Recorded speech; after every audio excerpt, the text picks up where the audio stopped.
Double smart ఏమంటున్నాడు? Mobile masala వారి 3 ముక్కల్లో చెప్పాలంటేలో డబుల్ స్మార్ట్ కథలోకి వెళ్ళిపోదా. ముందుగా మొదటి మాట ఏంటంటే, బిగ్ బుల్ విదేశాల్లో విలాసాలతో హ్యాపీగా ఉంటాడు, చీకటి సామ్రాజ్యాన్ని నడిపిస్తూ.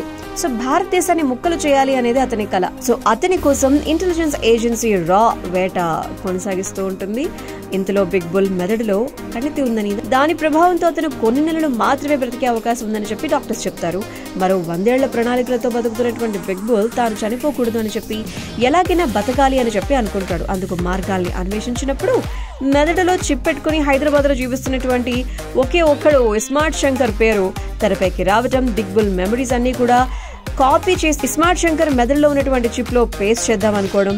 సో బాడీ స్మార్ట్ శంకర్ అయినా కూడా ఆలోచనలన్నీ కూడా బిగ్ బుల్ వే కాబట్టి అతనికి మరణం ఉండకూడదు అనేది వాళ్ళ ప్లాన్. మరి స్మార్ట్ శంకర్ లోకి బిగ్ బుల్ ఆలోచనలు వచ్చిన తర్వాత ఏం జరిగింది, ఎలాంటి లక్ష్యంతో స్మార్ట్ ఉంటాడు, అతని సొంత జ్ఞాపకాలు, అతని ప్రేమ, అతని లక్ష్యాలన్నీ కూడా ఏమైపోయాయి అనేదే ఈ స్టోరీ అన్నమాట. So number 2, smart Shankar sequel గా వచ్చింది.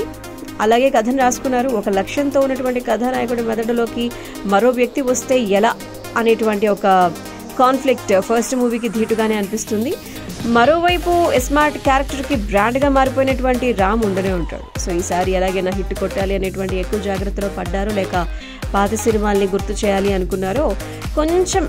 అందుకే ఈ కథ మధ్యలో మనకి చాలా సినిమాలు కూడా గుర్తు చేస్తూ ఉంటాయి అనమాట. ముచ్చటగా 3వ మాట, రామ్ గారి స్మార్ట్ యాక్టింగ్ ఎంత నచ్చినా ఈ డబుల్ సిమ్ పనిచేయలేదనే చెప్పాలి.